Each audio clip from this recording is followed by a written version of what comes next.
everyone, I hope you're having a good day. Today I'm going to show you how to make this block two different ways. They are scrap friendly, which is what I'm going to do, and I played around with it and came up with two unique ways to make them. These measure 5.5 inches unfinished, 5 inches finished, and you can upsize them or downsize them depending on what you need them for. So to get started, first of all, I made this one by using some 5-inch charm squares. And you're looking at this and you're going, well, that's not a 5-inch charm square. Well, no, it's not. I actually got this neat package of fabric by Ruby Star. And it's called the Stash Expansion Pack, and they're all 5 inches wide. It's a really good deal. I've had it buried away for a couple of years, so I felt today would be a good time to give it a whirl. So what I'm going to do is I'm going to take a high contrast and a medium, and I'm going to put them right sides together. Line them up as best you can. It doesn't have to be perfect. And then I'm going to put my ruler, again, doesn't have to be perfect, between 5 and 5.5 inches, and then I'm going to cut it. Next, I'm going to take it over to my sewing machine, and I'm going to sew on all 4 edges, approximately 1/4 of an inch away. And it does need to be straight lines, so whatever guide you have on your machine will work well to get this done. So let me do that and I'll be right back. Okay, so you'll see that I have stitched all the way around. If I turn this over, you'll see it's not 100% matching, but that's okay.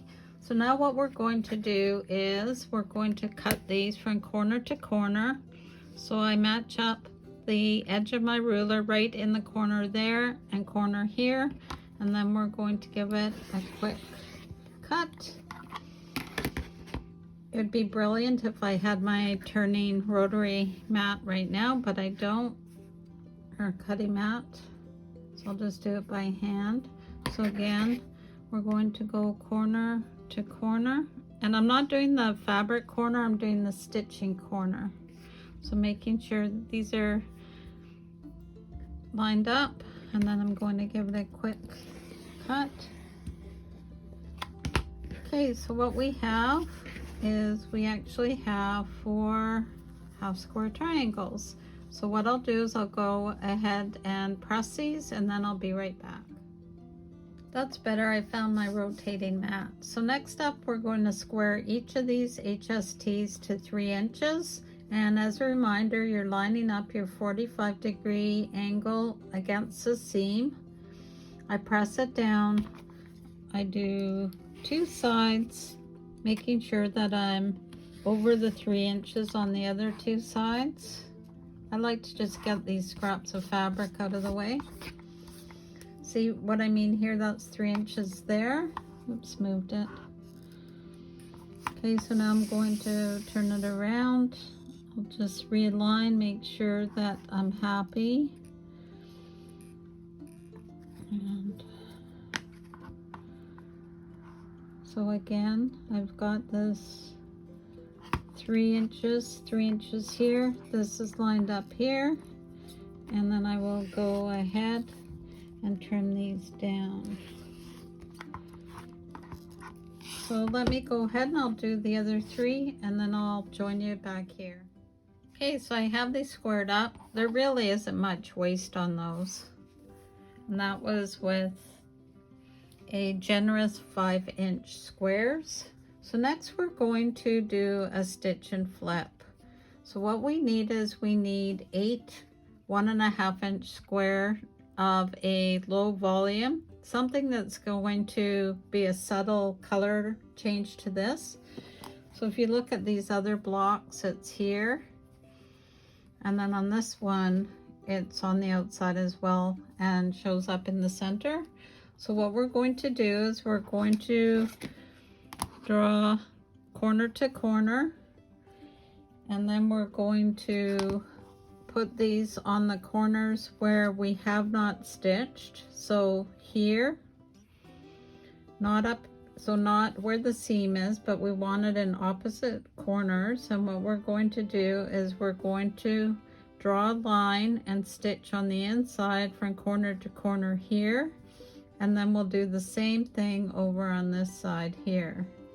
So there and there, they're on opposite. So I'll do that till 4 and then I'll be right back.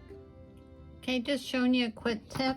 I've shown this to you before. I try not to pin smaller pieces, but I do like to use this washable Elmer's glue. It's a purple one. And I put a dab in the corner here where I've got my line drawn. On the side that faces the corner, I put an X, and that tells me when I stitch it, I have to go just inside the line. So here you can't really see the X, but I have one here, and I'll do the same thing. So just a quick tip to keep them in place. So I've gone ahead and stitched all these corners on, and I've checked them to make sure that I've got extra fabric. This one, the stitching kind of popped at the end, but I'm not too concerned about that because it will end up in a seam allowance.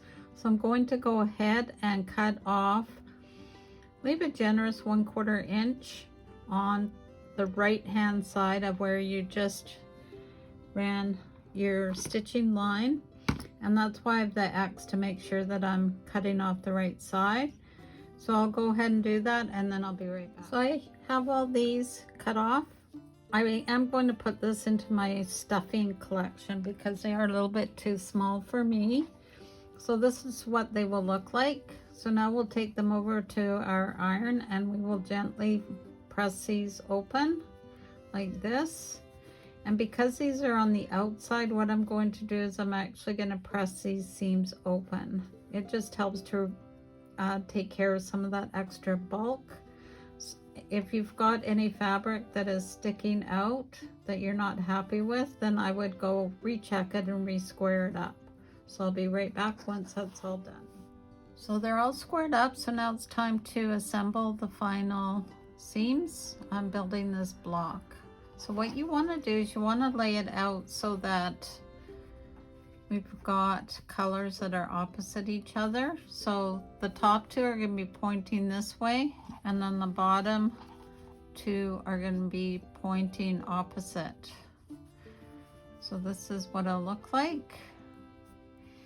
And then what we're going to do is sew it together with a 1/4 inch seam. I like to do this seam here first and then this one. And the really fun part is you can flip your seams if you want to get them to nest properly. But this larger one is the one that's really important because you can actually get it to lock together because they have been pressed to the dark side. In this case, I will put pins in to hold it in place, only because I have some critical seams there. And then if I'm very enthusiastic, I will put a drop of glue here and then pin along the edge. So I'm going to go ahead and sew these up, and then I'll be right back. And these are sewn with a 1/4 inch seam. So I've got them sewn together on the vertical seams. I just want to show you without pressing how nicely they're matching. And what I want to do is press them on opposite sides so that we can nest them nicely in the center. So that one will go this way, this one will go to the right, and then it'll be right sides together. And once these are pressed, you'll see how they will lock together in the center. And then again, like what we've done before, in the corners they'll lock together because they're pressed to the dark side. Again on this end, and then these ones I'll just take care to make sure they're matched. Another tip here is to use a pin. Measure 1/4 inch, and then you can slide this through to 1/4 inch on the other side and match it up, and then you pin it that way. So that's one thing I do as well. So I'm going to go ahead and do that, and then I'll be right back to show you what it looks like. So I've got this block all done, and the points all match up nicely, and I did press it open. So you'll notice open on the corners and then on here. So I really like how this turned out. You can see the contrast better in real person. It's just hard to catch it on camera. So because I like to do things a little bit faster, this is a nice way of doing it if you don't mind going through the process of doing HSTs and stitch and flips. But I figured out another way to do it, which I used on this one. So what we're going to do is we're going to take some 1.5 inch strips and sew them together. So let me gather up my supplies and then I'll be right back.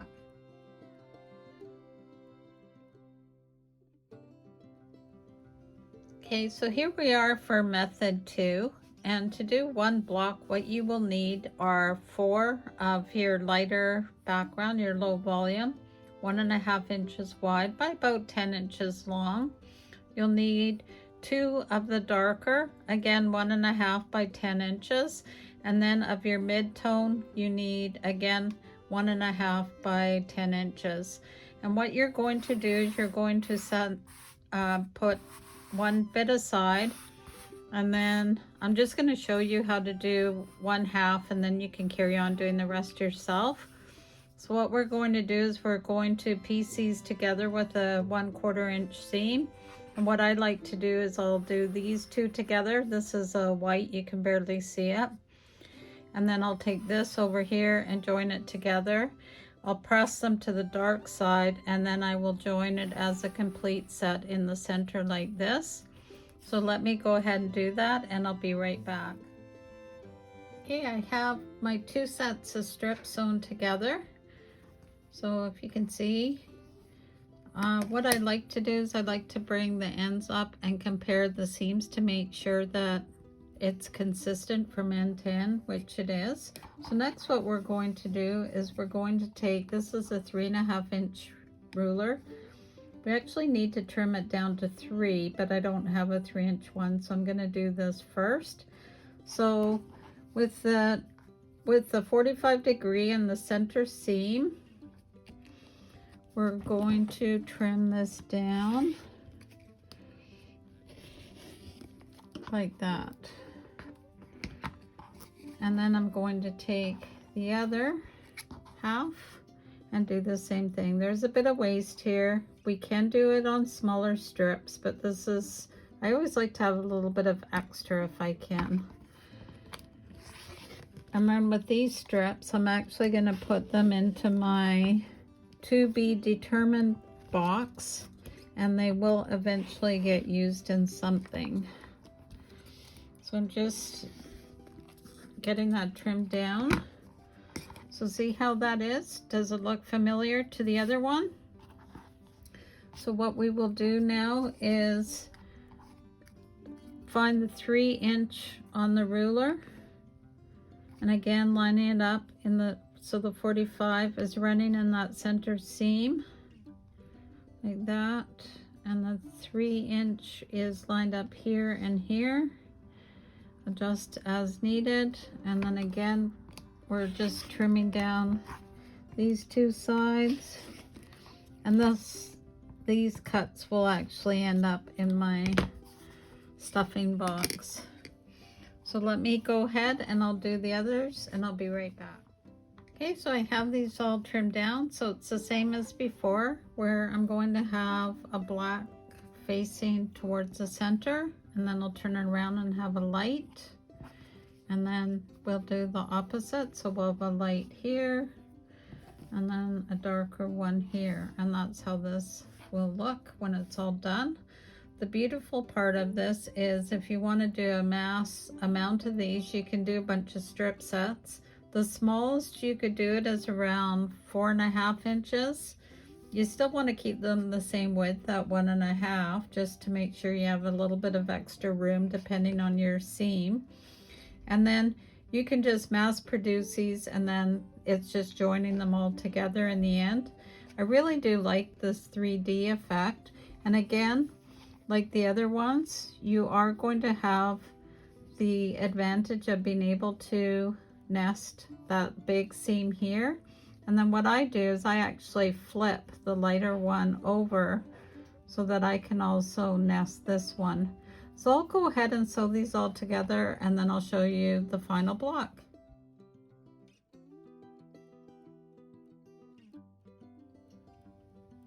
So here it is, the strip one all done, which was also done the same way with this one. Put it that way. And then these two were both done with the HSTs and the stitch and flip. So pick whatever method works for you. It also depends what kind of fabric you have on hand. Both can be using a variety of different sizes. So if you have any questions, please let me know. Please like, share, subscribe, and leave me a comment. I always like to hear from people. And in the meantime, sew safely and sew with Debee. Bye for now. I've just been playing with some other colorways with this block that I showed you how to do. So if you wanted to, you could do it just as a standard, like square within a square.